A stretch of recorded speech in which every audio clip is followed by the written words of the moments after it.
When love speaks. We learn about love at an early age, how it feels, what actions it embodies, and how it is to be received. So it is important that we evaluate our teachers. Those who teaches us about love have had teachers of their own. When you couple that with the individual experiences of love, the definition expands and at times also simultaneously diminishes. What is love? When we say love, we expect others to understand what that means to us. I challenge you to really ask yourself if you even know what it means to you. We must define love for ourselves before we can share it with anyone else. Even though we borrow the definition of love from our teachers, when we begin to practice love, we uniquely craft our expression of love in a way that suits us, and in turn, we create a dialect within us in which love is to be understood. This dialect will be reflected to us with smiles, conversations, and passions uniquely understood and desired by us. What does your love say? Are you afraid for your definition of love to be changed? Are you in turn imprisoning yourself to your own definition? Does your love say to others they are free to share their own unique dialect of love with you? Or do you confine people to only mimicking back your own?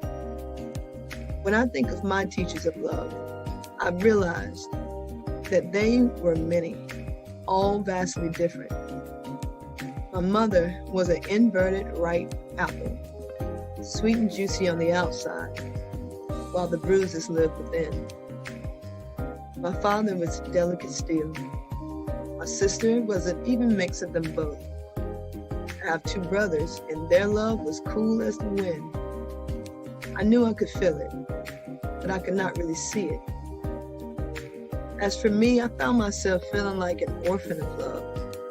Though I could pick up on their dialects of love, I never fully understood love. I was taught what to feel, but not how to say it. I knew what not to want, yet not how to not want it. Yet still, here I am breaking all the rules. The rules bind love? I reflected on my prayers of love and what my heart longed to feel, yet I went day to day, relationship to relationship, never fully sharing all the feelings I did not know how to put into words. Words. I had prayed for a safe place for my love to reside.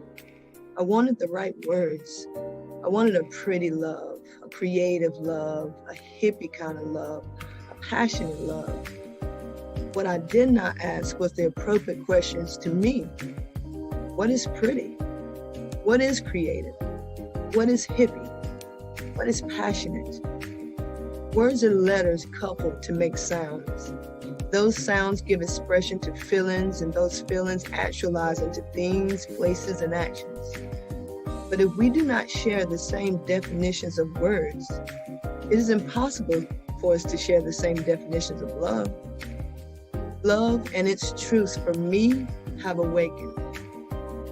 So wouldn't it be most important to know what love is to us rather than trying to find it in others? Only when we can define what we feel, which will define how we want to feel, can we be heard by the ones who can pick up on our unique dialect of love. We all must establish our own unique love language. And even when words die, our feelings are revived by the dialect of another, and new expressions of love are experienced. There need not be words for us to understand love, but an assurance that we have an ear for it. This ear is cultivated from the redefining on the inside that vibrates a message that we can in fact receive. When you establish love for yourselves, you can receive what the mouth never has to speak.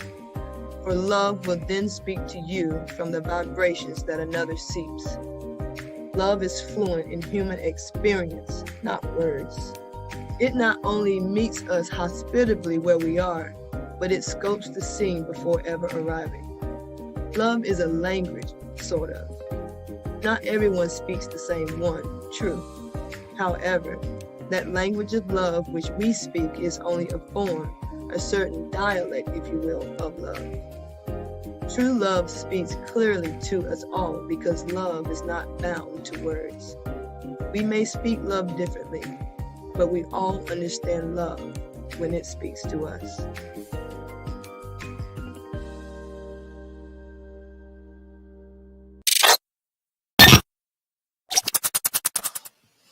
Hello, everyone. Good evening. Good evening. Happy Wednesday. Hump Day. How you doing today, Dr. Sue? Hey, I am so excited. You know, that's the first time I've seen that video, and I was thinking, man, we should have had that last week. Yeah. But then I thought, no, we needed it this week because this week we're going to be talking about, can you say what you feel? Can you say what you think? Yeah. Are you blocked? Yeah. How can we unblock that so that you can be confident and be your full self? That's what we're talking about. Yeah, absolutely. And it becomes those words that we use a lot of times. We say, do you know how to spell it? You know, especially when you're trying to be smart with somebody, when they say some stuff to say a big word, like, can you spell it? And we think of spells as something that's so negative, but when you really think about what spells mean, when you take different pieces and aspects and put them together to create a certain outcome. You know, same thing if we say people with voodoo casting spells, they got a little of this, they got a little of that, they pick it, put it together, and there's an outcome. Well, the words that you speak over your life is all a combination of a little bit of this and a little bit of that. And the spell that you cast is what becomes the outcome of your life. So we're going to be talking about that today. And that is all dealing with the heart chakra. It's dealing with your truth. And, you know, one of the things that I really want people to know going into this today, before we even get started talking about the root chakra, we're going to use the word truth a lot. I know I am, because one of the things when you start to speak, it needs to be your truth. But please do not limit yourself to your truth. I'm sure you've heard the phrase, don't judge me where you meet me, or don't keep me where you meet me. Don't keep yourself there either. You know, we do that a lot. We say, this is my truth and this is this now. Yeah, and we get so stuck in what a carry is supposed to be that I don't allow a carry to be in different forms, in different formats, to like different things, to expect different things, to let expectations go. Just because you're so set in these things, we speak that also over ourselves. Well, this is how I am. Yeah, if you keep saying that you are. So please, throughout this, if you feel something nudging you to ask any questions, please put them in the comments. If you feel things nudging you to start some new habits and new routines, don't keep yourself where you are.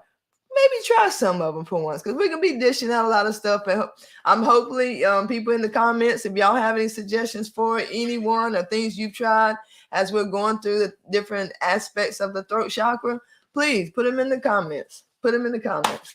All right. So y'all might be thinking, what is she talking about? So let me back up. This is week 7 of a 10-week series that we're doing dedicated to just talking about the chakras, making that like a common thing that you hear about, not something foreign. Because truly, a chakra is just an energy center. And we're talking about the main 7 energy centers in the body, which are the main 7 chakras. There's plenty of them, but these are like these are the main ones. So we went all the way up to the heart. We ended up last week, which is what this video that I played when we start kind of teeter-tottered on. But the reason why I chose that video, and I was looking for it, which is why we were late going live, I was like, I know there's one that puts these together. Mhm. These two chakras to me are like, I don't even know how to describe the energy, but when I say this, just think about the energy in this analogy, not necessarily the gender. It reminds me of a set of twins, one being a girl and one being a boy, and they both protect each other in different ways. That energy of that dynamic being so much alike, but in so many ways where we define differences, they're different. So this throat and the heart chakra relationship, the heart chakra has a lot of feelings going on, and this puts it into words. They're directly communicating with each other all the time. We spit out what we feel. You know, take for instance, if you leave early one day, you got plenty of time to be at work. You got grandpa driving in front of you. You read his bumper stickers and laughing at him, be like, I'd rather be fishing. Me too, grandpa. Me too. You know. And then to realize that he pulled in the McDonald's too, and then you hear him ordering a coffee. You're like, that's what I'm ordering too. And you have this moment with a stranger that you'll never meet. Or you wake up late, you stub your toe, you realize you got a flat, and all these things happen, and you're cussing and you're yelling and you're frustrated, and you just perpetuate the things that are happening because of the way you are narrating yourself through your own life. We always got something to say about something. You go by a tree and be like, that is such a pretty tree, but why'd you have to say it? Because if you was the one thinking it and you the one that said it, what was the point? You know what I mean? But we narrate everything. We narrate everything. And it's the words that we speak over the experiences that we have that perpetuates what we have. That's what you think. When you said that about the tree, I thought about an experience that I had some years ago. I was living in a basement condo, right? And outside of the location, outside of my house was this tree. Oh yeah. It was like a pine tree, right? And it was really tall. And every day I passed by that tree, I would look at it and think, oh, what an ugly tree. Oh, what an ugly tree. Because it looked like it had a place that looked like lightning had struck it and it was burned, right? And it was like, oh, that is so ugly. And then one day I passed by and I said that, and I heard the tree. Okay, don't judge me. I'm just saying. I heard the tree say, you're not so pretty yourself. I thought, okay. Well, that said to me, we are all truly connected. The science has shown that humans are connected to everything that exists. And everything is always in communication. And we're always in communication. We don't talk about the voices that we hear. We don't talk about the chatter in our head, but we got a million little saboteurs up there telling us all the things that are wrong with someone else, that are wrong with the situation, and most importantly, all the things that are wrong with us. Yep. And we're programmed to the negative as opposed to the positive. So it's really important. It's really hard for us to say, oh yeah, I am all that and then some. Because we think about, well, what will other people say? Yeah. And even before we get to the what will other people say, there's that voice that says, no, you're not. No, you're not. No, you're not. But that is communication. Yeah. We have that internal voice that is communicating with us all the time. And when we are talking about the throat chakra, understand this. You don't have to verbalize the words. If it doesn't mean that you're not thinking them. If you're not verbalizing them, many times it's because your throat chakra is blocked. So we're going to talk to you today about how to unblock that baby so that you can speak your truth. Yeah. And we're going to be real blunt about it today. If your throat chakra is blocked, it is more than likely due to lies. Point blank, simple. It may not have been Give him a break, Carrie. Give him a break. Don't. I'm about to. This is gonna be the only break they're gonna get. This is gonna be the only break they're gonna get the whole time. I'm not saying you came up with the lie. But if number one, you ignore it once you know it, or two, you act like it ain't that bad, or justify it and say it that way, or three, you choose to believe it, knowing that your gut telling you something different, you all blocked up in here. Yeah.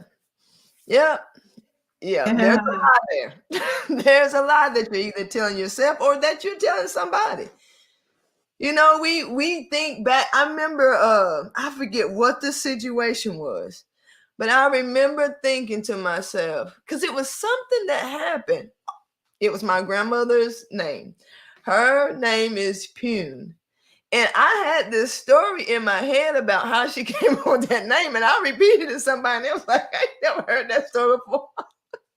What is her name again? Her name is Irene, which is why my name, Carrie Irene. My first name is my dad's mom's name, and my middle name is my mom's name. But we called her Pune, Pune. Everybody called her Pune. I mean, friends, neighbors, children, grandkids, great grandkids, everybody just called her Pune. And I thought it was because she was puny. She was a tiny, real skinny, tiny, not too short, but like over the years, shorter. But I repeated it to someone one time, and they was like, I've never heard that story before. And I'm like, I convinced myself that story was true. And when did I do that? At what point and why did I do that? Because it just sounded good and stuff. And we can find ourselves later on in life living a lie sometimes that we didn't even know we were living, just because it felt good or comfortable at the time, but we never really investigated why we attached whatever definition to whatever happened. One of the things we do often is, especially as children, we don't have control over our environment. We don't even have control over ourselves. Our parents and all the adults seem to have control, right? Mm-hmm. And so if a parent or an adult says something about you, then you believe that. If they tell you something, then you believe that, because grown-ups, they're not supposed to lie, right?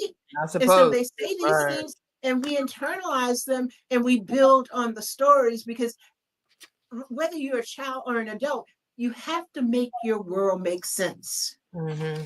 You have to make it make sense, even if it's not being an intentional liar as much as it is being creative in terms of, I got these building blocks in my world. How do I stack them up so that I can make sense out of it in a way that makes sense to me, so that I can navigate life. Because, for instance, if your parents are being abusive, if they're saying really ugly things, you're not this, you're not that, you're just like somebody else, right? So then you internalize the negative story. Yeah. Well, after a while, even though you don't even know who the other person is, you don't know anything about your daddy or your mama, right? But that's what they're telling you just like. And so you reach a point where you realize that's not a good thing. Mm-hmm. The energy that they say it with and everything that goes with it says that's not a good thing. And so in order for the little person, the little spirit that is in this human form, to make sense of what he or she is being told, what they're being fed, they have to be creative and create stories, because otherwise you lose your mind. Yeah. Mama is supposed to love me. Daddy is supposed to love me. If they don't love me, then there must be something wrong with me. Right. And that is a lot of the story that we tell ourselves. I'm not this, I'm not that. We don't come by that on our own. We pull that from our environment. Right. We pull it from what we watch on television. We pull it from the church. We pull it from what our parents say, what our friends and other people say. And pretty soon we have created a whole new persona that is not who we are intended to be. And so what we're saying is, we're talking about your ability to express yourself, to have that freedom. And what we're saying is that one of the things you've got to do is recognize the lies, Yep. and then make an intention to do something different. This Yeah. is what the healing is all about. You get to, excuse me, as adults, you get to create your own world. Right. You get to create Yeah. your own life. You know what I thought about when you were saying that is I just pictured, like, you know how you do the talk to text and the whole sentence can be good, but one word be wrong and it just throws everything off. I remember one time, this was golly, it had to be like 2009, 2010, long time ago. But I was texting a friend of mine that I moved to Myrtle Beach with. We weren't roommates anymore. But I was texting her and she was like, "What are you doing?" And I said, I said, "I'm sewing some pillows," because that's what I was doing. And she just said back, ha ha ha ha ha ha ha ha ha ha. I'm like, what is she talking about? And I'm like, what is so funny? She said, "Go back and read your message." And it said I was sexing some pillows. You know? Oh, yeah. So certain things that we say about ourselves, we have convinced ourselves that we're kidding. And we think it's funny. Oh, girl, girl, I'm so stupid. And we laugh it off. But that one word can change the dynamic of your communication with yourself. If we're speaking these things to ourselves and ourselves finds pleasure in laughter or funniness or jokes, but the joke really is on us because we're speaking these things over our lives, but we're thinking they're funny. But for some reason, in every area of our lives, that joke we've been telling, we feel like it's truth somewhere. And it keeps showing up and it keeps showing up. Look inside and see, where is it that you're describing yourself as the most frustrating thing that seems to be happening with other people? And that's something that we've subconsciously told ourselves about ourselves. It becomes the narrative, which is a story that we tell with the descriptive words of our situations. And sometimes that is internal, sometimes that's external. A lot of times external, and we don't even realize it. We're just talking to someone in passing and we're trying to embellish on this and that and the other. We're trying to empathize with them. So, if they back hurt, I was hurt worse. Like, girl, yeah, last night I felt something too. Instead of saying, well, you know what? These things worked for me when, I've had situations that way. Or I really wish you well. What are you doing to help support that? We rather show that we empathize by saying, oh, me too, versus, amplifying the situations that we come into. And that's another thing. Those are spells that we're not just putting on ourselves, but other people. At the end of the day, the way someone feels about themselves is up to them. But if we bring it up to the buffet, it does become something that they can choose from. Mm-hmm. So we should be very good stewards of the words that we use for ourselves and that we speak to other people. That's what I totally agree. I totally agree. I think that so often the labels are so common that we just attach to ourselves, and it's not a conscious process anymore. Mm-hmm. When you first started talking, it occurred to me, we are like Teflon. We stick.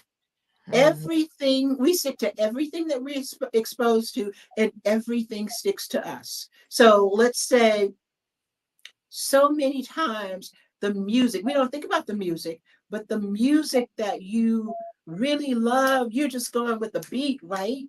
Mm-hmm. But the words are what are being imprinted on your psyche, on your subconsciousness.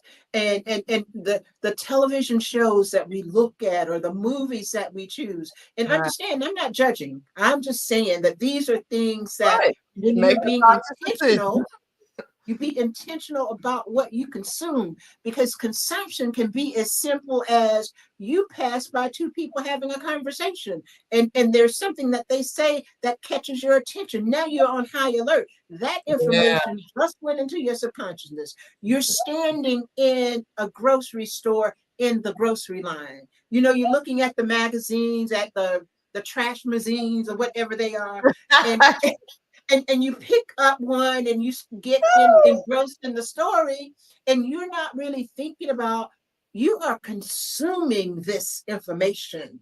You are imprinting it in your psyche. And then when something happens to you or happens in your life that may seem to be totally unrelated, what goes in is what comes out. Yeah. What you read is what you produce. And so what the words that you consume, listen, this is the way it is. Garbage in, garbage out. If you only have a finite number of words that you put in, when it comes time for you to use your words, you have to pull from what you have, right? And so if the words you've been consuming are the B words and the W words and all of those words, that's what you, when you go in to get your words that you want to use, that's what you're going to use. That's what you're going to call yourself. You're going to call yourself stupid. You're going to call yourself dumb. You're going to call yourself crazy, because what else do you have there, right? So be conscious of what you are intaking in any form, because everything is energy and energy sticks. Right. And I wish if we were in the room, I would say, raise your hand if, you know, that you felt like, whether it didn't even have to go all the way back to childhood, because, you know, we're talking about, you know, speaking things over ourselves and saying things that we need to be aware of. But I want to talk about another branch too. And those are those people who, I know I experienced it, because you weren't listened to or you didn't feel heard. You felt like you might as well not even say anything. That also is a block, because that's also a lie that you're telling yourself because of the actions of maybe everybody at your house. But you got to understand what a small fraction that is of the world in totality. You know, they say birds of a feather flock together, you know what I mean? So like if a lot of your family are doing a lot of the same things, it's probably a lot of generational times that has happened. And at some point it has to be broken. And, you know, we talk a lot about generational curses. And part of that is the yoking of the throat, the not being able to speak one's truth. Think about the generational trauma of just being slavery alone, and not just in the African-American community, slavery, period. That can yoke your voice to be to speak or think that what you're saying is valued, because for centuries people or any people in any group of any sort have cried out for help or for aid or for assistance or freedom, and it wasn't listened to. That also can be a generational block that we have to come to a fruition, an enlightened fruition, that when we realize that we're not speaking because we need to be heard, we're speaking because we have something to say. It ain't up to me if you listen or not, but if something wells up in me and I have something to say, once it escapes me, I know that the vibration that I have added to the atmosphere will be the difference for me. Not the ears that it hit, because I can't control what the ears got to filter through just to even hear what I'm saying. Because I can say, I love you, and you can hear, I love you. Or you can hear, I love you. Or you can hear, I love you. You know. And you say, yeah, right. Right. You know what I mean? It's so many Depending on which one of those you hear. Right. But you could have had a Billy Bob that said, I love you the wrong way because he was your uncle. And because that reminds you of what your definition of love is, it hits something in you that just don't feel right. And you find yourself in your adult life thinking, why can't I hold on to a relationship? It's because you have convinced yourself and told yourself that love is not something that you trust.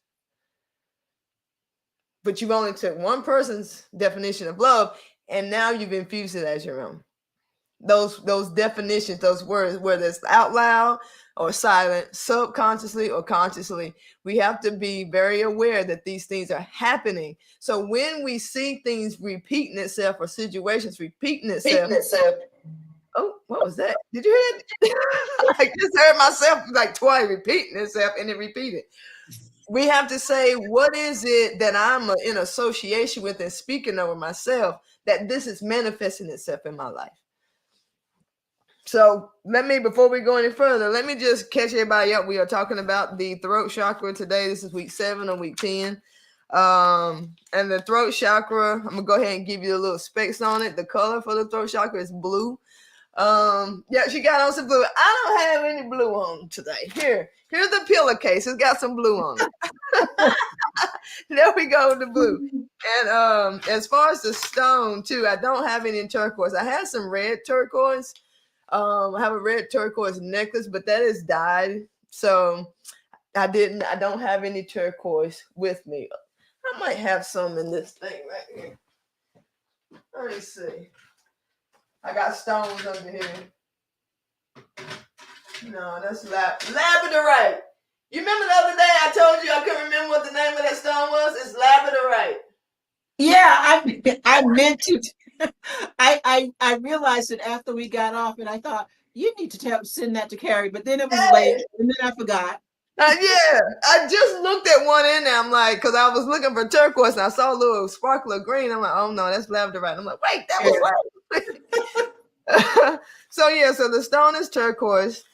The affirmation is I speak. And what I would suggest to you is not. I hate using the word hate, and I hate using the word not, but here we go. I hate to use the word not. You know what I mean? So for lack of a better term, but shy away from speaking things that you want. Because we all know, like, we do a lot of material things. I want a nice car. I want $1 million. I want a boat. I want some new shoes. I want a dress. I want a new job. Let's start with the new car. Because Michael A. Singer put it this way. You get a new car, you get in it, it smells good, it smells new.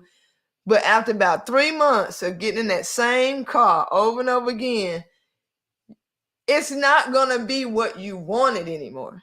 Because time goes by, your needs and your wants change.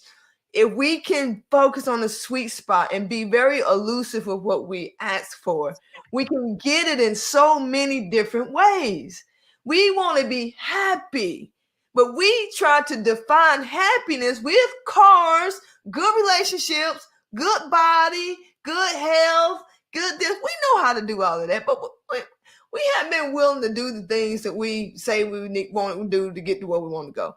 But if we could just focus on happiness, anything that makes you happy, we can focus on peace, anything that makes you feel peaceful. If we can just focus on love, anything that makes you feel love, anything that gives us these elusive feelings that you can't touch and you can't see, let them show up for you.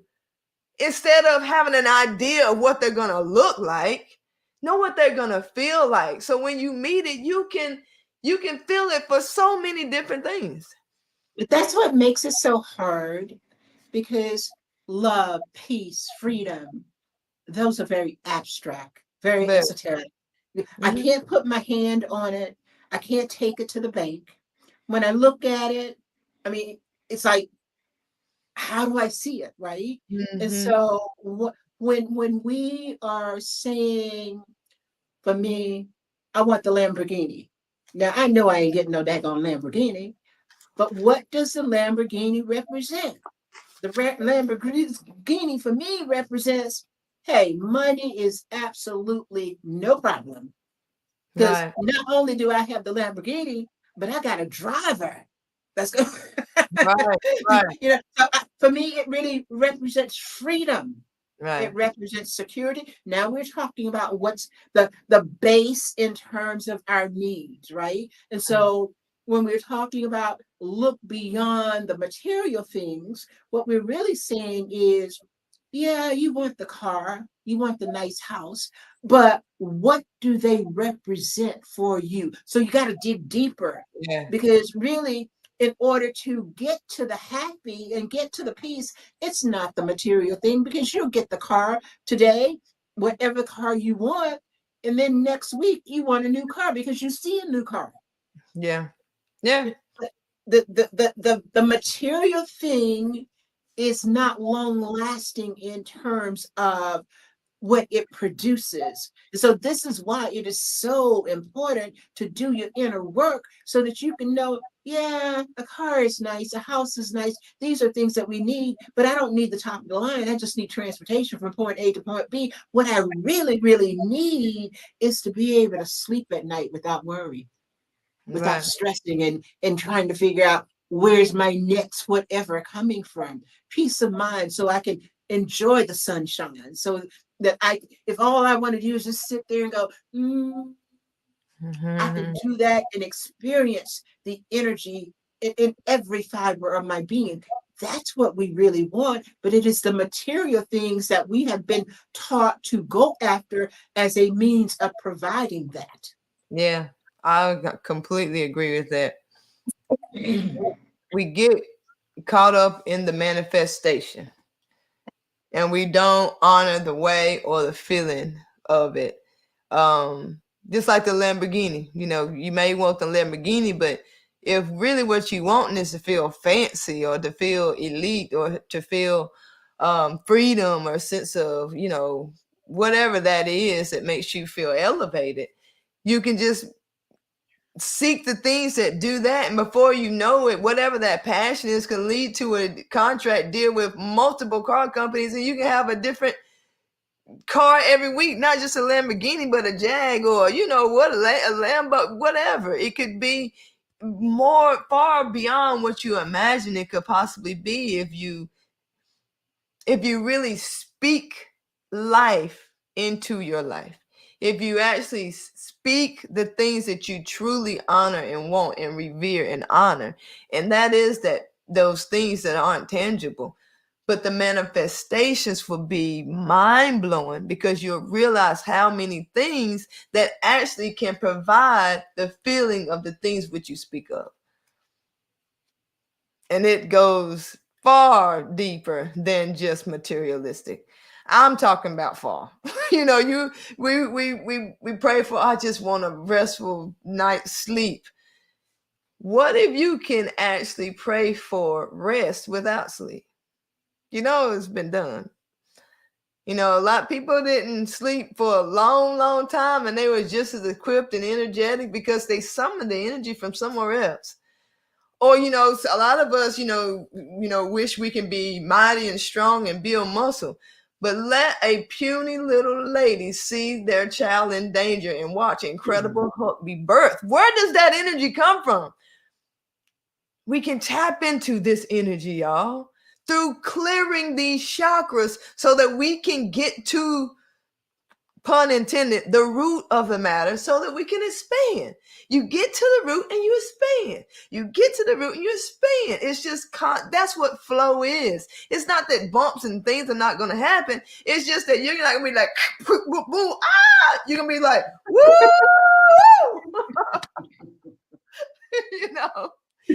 That's the difference between alignment and contrast, flow and contrast. When we always see what we don't want, we perpetuate that.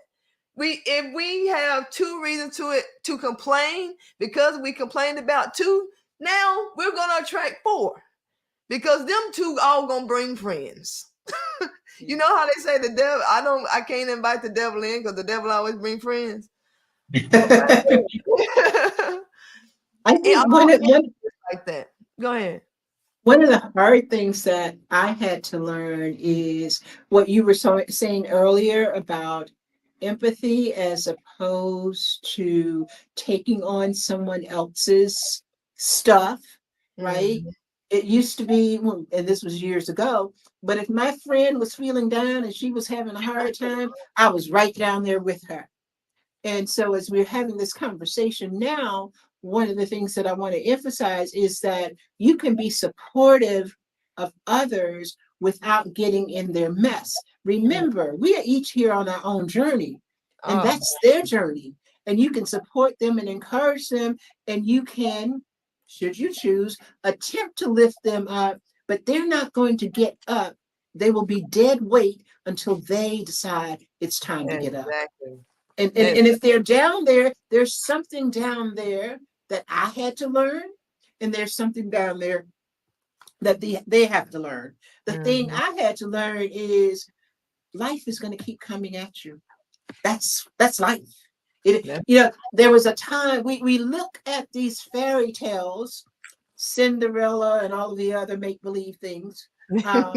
And we grow up as children believing that, and they lived happily ever after. And they do, but not the way they tell it in the story. They live happily ever after, they being us, when we learn how to go with the flow. The flow isn't the extreme high and it's not the extreme low. You have the bumps and you learn to move in the river of energy so that you pretty much, the goal is to stay in the middle. Yes, you'll experience some really exhilarating highs. And every now and then, something will come along and will knock you down to the floor. You can tell that you are maturing in your process when it doesn't take you quite as long to get back up. Right. And you really begin to get there when you can see it coming and go a different route, right? So we don't have to experience everything. One of the things we do have to experience is learning how to speak our truth. And that doesn't mean being hurtful or harming other people. It just means expressing your inner truth. Who is the you that you be? What do you value? What do you believe in?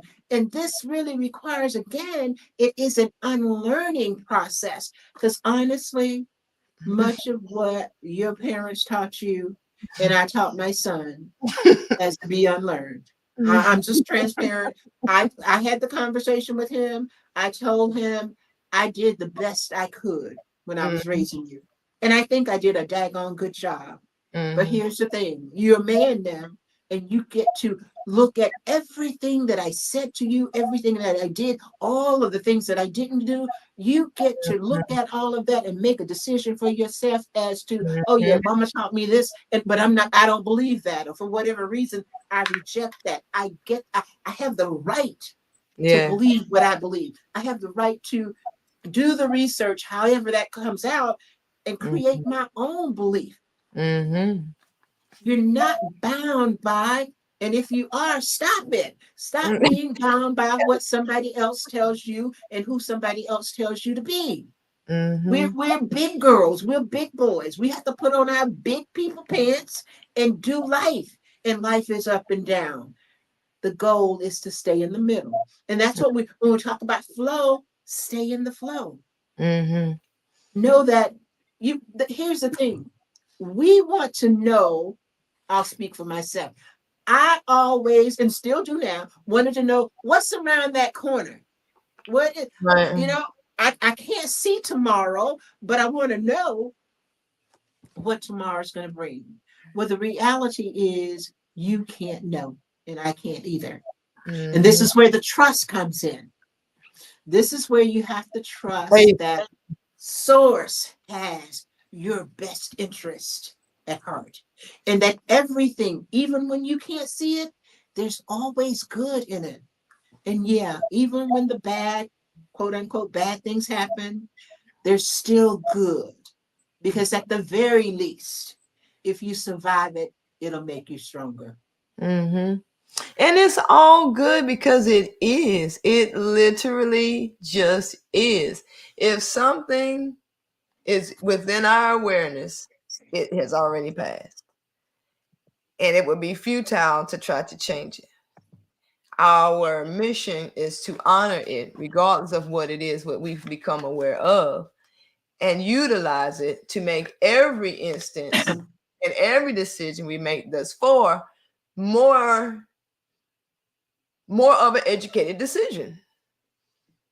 You know, we learn things, but the issue is a lot of times we choose the more negative, like you said in the beginning, connotation to it. You know, how many times do you ever hear anybody say positive connotation? It's always covered with negative connotation. That has a negative connotation. That has a negative connotation. Have you ever, does anyone ever even use the phrase positive connotation? So now I'm gonna help my people, Carrie. I'm not gonna let you beat up on them. I'm just saying. Now here's the thing, and I'm just gonna interject this and give it back to Carrie. Okay. Here's the thing. Science has found, the scientists, the researchers have found, we're programmed, we are hardwired to believe the negative. It takes at least 3 to 5 different positive occurrences to override one negative. So it is in our hardwiring. Now that we know that, now we know that we have to be very intentional and look for the good, look for the positive, because yes, 9 times out of 10, when something happens, your very first thought is going to be a negative. Right. And I offer you this too. You do not have to actually look for a positive. You just have to give everything a positive, what is the word? Connotation. You have to spin it. If there's nothing positive in sight, let it be you. It has to be you. You're the positive connotation. You are the positive connotation. You don't have to look for it in anything. You have to be it. My father died. He never has to suffer again. That's a positive connotation. And you can do it with anything. I mean, anything. I lost my leg. I got the other one. You know what I mean? And I'm going to keep it. I'm going to do what it takes, and I'm going to keep this other leg. I can't hear, thank the Lord for ASL. That we are so brilliant. Even Braille can't see. I know exactly what you're saying. First, from some dots. Like, well, how amazing is that? There is a positive connotation to everything as soon as you decide to be it. As soon as you decide to speak it, you can change the dynamic of worlds. Of worlds. Literally, of worlds. So, let me tell you guys what the throat chakra is associated with physically. It's the now the throat chakra is right here. It is the 5th chakra. Let me put that out there first. But it's the parathyroid, throat and neck, ears, sinuses, respiratory system, thyroid, teeth, and vocal cords. So those are the different systems. If you feel you have extra inflammation in those areas, I'm not saying this is your throat chakra, but it's a good idea to maybe do the throat chakra meditation. Maybe get you a stone, carry around your what was it? Turquoise. And there's other ones, lapis lazuli. You can do, agate is good. Clear quartz is good for anything. So is selenite. Like if you have one piece of selenite, you're good. You're good with all your chakras. You just make sure you use it in your meditations, that when you carry it with you, it's somewhere that's prominent, like in your pocket. So when you stick your hand in there, you touch it. So it reminds you and realigns you. So yeah. So those are some things that you can do. Some things that you can eat would be blueberries, blackberries, green tea, red wine, coffee, dark chocolate. And one of the things that they suggest is if you're having some trouble articulating things that you want to say, like there's a conversation coming up that needs to be had, when you eat, don't read anything, don't say anything. Eat in complete silence. Silent. And your mind is going to go and go and go. Just let it go. Don't get involved with it.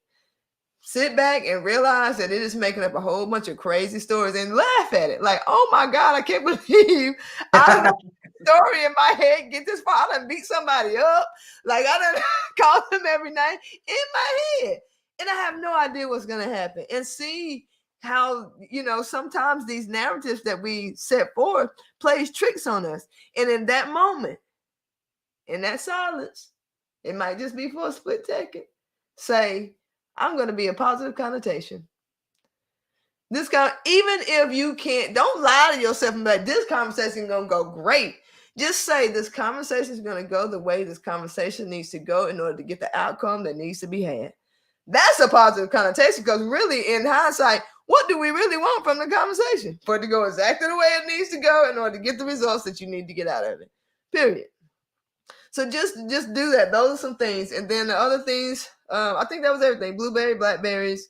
And I thought it was funny that red wine was in this one.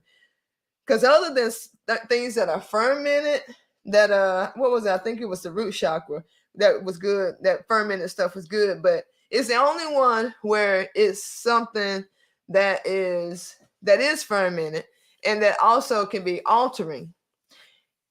And I know we've all said it. They say when somebody is drunk, that's when you really gonna get the truth. And then they will say, "Oh, I was drinking. I didn't mean that." Yes, you did. I said, what? That's what you've been meaning that's what you wanted to say. And the alcohol lessened your inhibitions and loosened your tongue, and you just went. And then you woke up the next day and it's like, oh, I can't believe I said that. Yeah, you did. Or look, delete. Messenger, unseen. Yep. And they call that liquid courage. Now I don't suggest that, because you could make it worse than it was.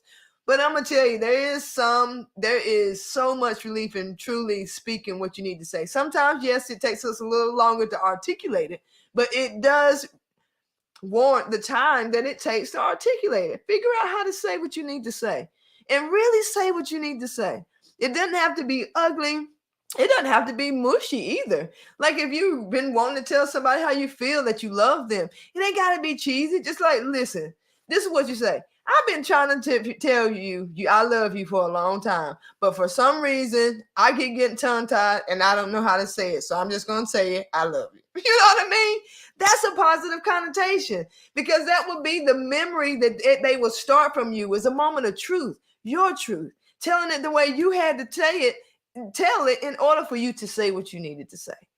Anything can go that way, but we have got to take the time. Now, you ain't got to take the time. I'm going to start taking the time, because I value what I feel like I need to say, regardless of who's listening.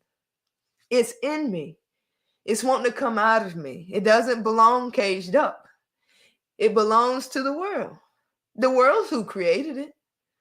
I got to give it back to it. And I got to spend that love time, that articulating time, because that's time I'm spending with me to get to know me, how I need to say something. And it all goes back to the root, because the deeper we go, like the little subtitle say of the video of this 10-week chakra journey, the deeper we go, the further we expand. But it's in us. The deeper we go within us, the further we expand to the world, because the deeper we go in us, we truly figure out that we are the connection that connects to everything and everyone. It's not just because we human beings walking the earth. No, it's because what you were before you got here. It's because of that. The deeper we go, the further we expand, because we are all one. Ashe. I felt that. Ashe indeed. Somebody needed that out there. One of the things that I read that I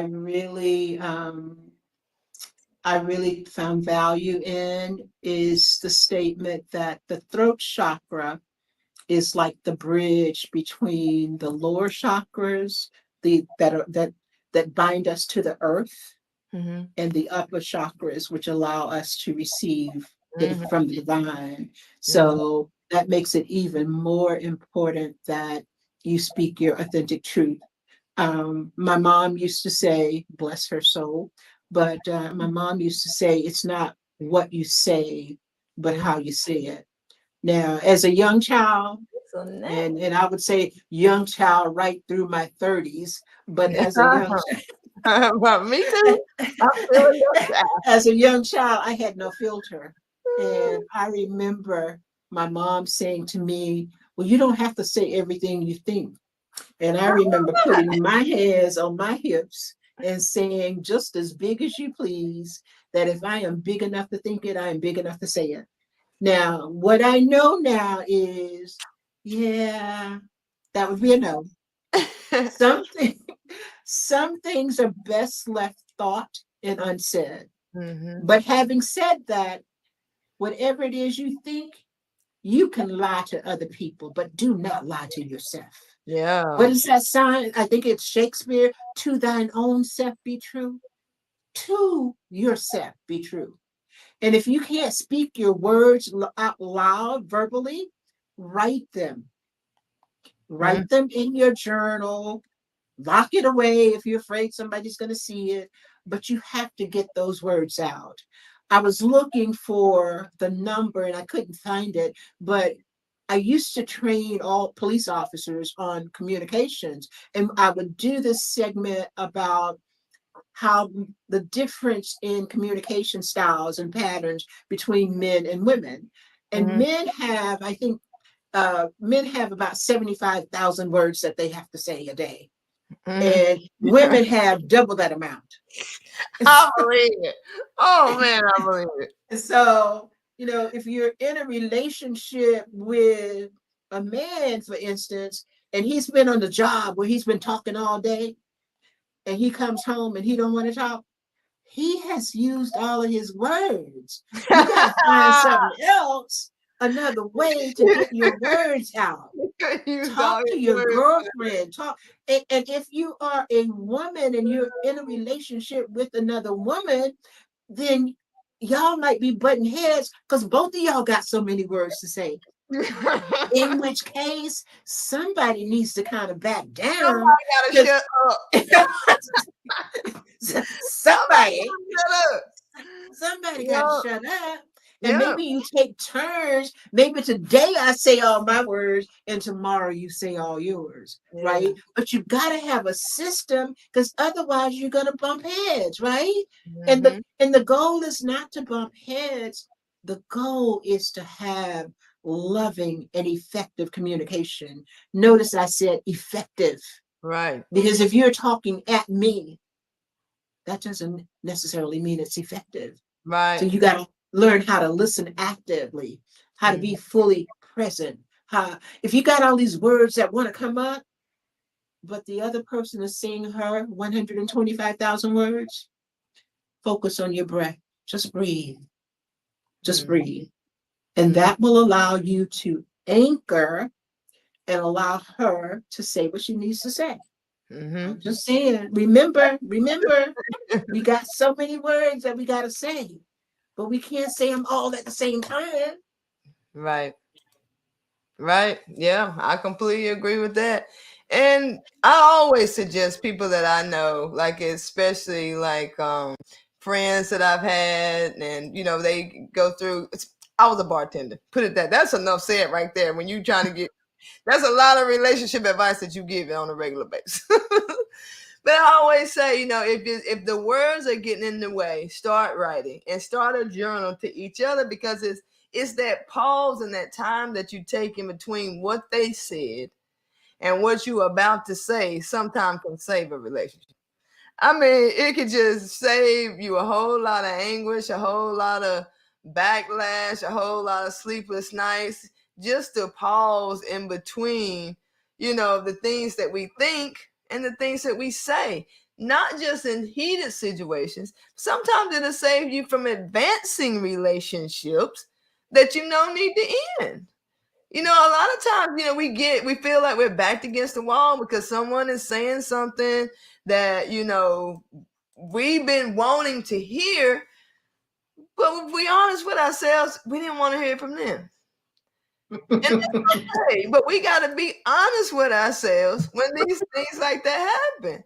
But we don't want to be. We want to push through it. Well, it'll get better, or eventually, it won't even matter no more. That the sex ain't that good. You know what I mean? Like, it's gonna, if it matters now in any way, it's gonna matter later. But you gotta also dive deeper within yourself and ask yourself why that matters. Is there really nothing wrong, but you've convinced yourself that the recipe that accumulated you to where you were wasn't the way you wanted to get there? Have you been lying to yourself what happiness looks like? Have you been lying to yourself what the definition of marriage is? Have you been lying to yourself about what the definition of forever is? Because forever is a long, long time, and it's going to last for everybody, but you ain't got to be right here. So I just implore everybody, just think about all the things that you're connected to, all of the words and definitions that you use to describe your life, all the things that you speak over you and your loved ones, and see how much of it is. It's just fabricated because of the situation that was going on at the time that you decided that was the definition. And you'll be able to free yourself from a lot of things that you didn't even realize you were tied to by just letting go of one lie. One lie can unravel a million lies. Have you ever got necklaces tangled up and you get one out and all of a sudden the other ones break free? Yeah. That's how lies can do you. It can choke you to death. Literally, it'll choke your energy up and it can't get through because it can't get out. And you implode. I think every single day, every week, I've said the word implode because I really do think that is what happens is we deprive ourselves from the energy that's within us that wants to flow freely, but we cut it off because we get overwhelmed by how intensifying it can be. But if we, can just, like Dr. Seuss say, maintain the flow of energy, we don't have to worry about the surges and the blackouts. We just enjoy the light. So, Dr. Sue, you got any final words about the throat chakra week 7? I have to ask this question because I promised my friend that I would. Mm-hmm. I told her that we were doing this on the throat chakra, and she said, ask her, meaning you, what her thoughts are about people who have tattoos on their neck and whether that has any impact on the throat chakra and how they express themselves. Simply put, it do if they believe it does. It do. Okay. I can take that. And if it does, I would invite them to ask themselves where they get that from. Mm-hmm. How can anything on the outside block something on the inside? If I had a blocked colon, would I clean out my refrigerator of the things I eat? No, it's already been eaten. Not until you after you Right. take care of the internal plumbing. Okay. Right. Just saying. So it does if she or he says that it does. For sure. I thought it was an interesting question. I hadn't thought about that before. Because I just see the tattoos as a form of expression, a form of artistic expression. Right. So, and again, there are some people who see tattoos as a form of Satanism, but this not because of the tattoos, because they're a Satanist. It has nothing to do with the tattoo. It's about who they are and are defining and filling the blanks to create the recipe of what they are. For me, tattoos on my back, this one was a form of rebellion. This one was a form of respect for my dad. This one was a form of respect for me. Every tattoo I have a different meaning. We give meanings. We cast spells on ourselves and on our lives and on other people. And the funny thing about spells, there's an episode of Golden Girls, and and Sophia had cast a spell on this guy that she used to date because they were supposed to go marry, and he stood him up. So she cast a spell on him that he would never have kids, that he would be poor and barren, and that his socks would never stay up, right? So in the thing, he invites them to his daughter's wedding, and Dorothy gets there and she says, I know my curse is working. That's why he called me here. He want me to take the curse off. And she said, well, Mom, he's rich and he has kids, so he's obviously not barren. And as soon as she said that, he walks by, he bends down and he pulls his socks up. She says, it's a slow acting curse. But she was the one that accepted the curse. Yeah. Because even if all of those things would have happened and he didn't believe it, he wouldn't have seen the things that he did not have as stopping him from getting what he did. Right. We decide what the curses are. We're the ones that put spells over our lives. We are the ones that allow superstitions to determine whether we're going to have good luck or bad luck. So that was a long way to say it does if she or he believes it does. Yep. Faith. Yeah, I like that answer. When she asked the question, I had not even thought about it. My son the last time I talked to him, he had 7 tattoos, but he said he wanted some more, so only God knows how many he's got. I want another one. I'm ready for another. I have 1, 2, 3, 4. I have 4. I have one on my back. I have one here. I have this one on here, and I have one right here. So I said I want another. Joy said, "No, ma'am." Hey, Joy. I'm gonna get one. I hear you. Mm-hmm. Well, my last words are be mindful of the stories that you tell yourself, because you give them life and you have control over what you express and how you express it. And it really begins with your intention to be true to self. And if you don't know self, as I didn't at one time, make the commitment to get to know who you are, which will require you to do a lot of unlearning, because the things that look and seem like they are normal, they're only normal because that's what you know. Right. There's a whole nother world of worlds that you don't. And I can tell you that when you begin to dig deep into your own beingness and to learn all about the different things, different aspects of life that you had no clue about, you're just going to be so excited. And that's when you'll be able to tap into that inner wisdom where you can see that there's always a blessing in everything. There's always good. Last word. Yes, I love that. So thank you guys for joining us again. We're gonna be doing it again next week. It's that third eye. It's the third eye chakra. It's the 6th chakra. After that, we got one left, and then there's the finale and the invitation to the retreat coming up. But if you want to hear more about the retreat, watch this video that's coming up. Also, click the link that's in the description. It'll tell you more. I'm updating that website as more information becomes available. Just keep checking the website. It's already available for purchase, but yeah, that's why we priming y'all with these chakra things, because the retreat is going to be filtered through these energy systems, so you can really reclaim the power that you've had. It's like you're going through your life talking to God, but you're looking for your phone.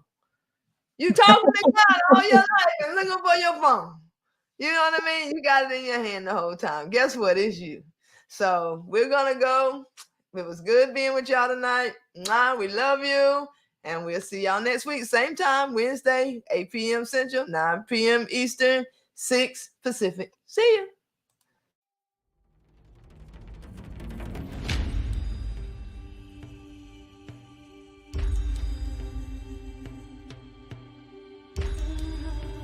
As I was thinking about what we are doing, it really is an opportunity for people to connect with their beingness.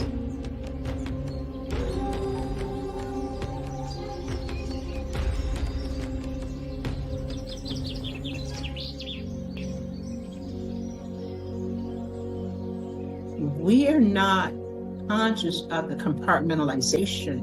We just say, this is who I am, right?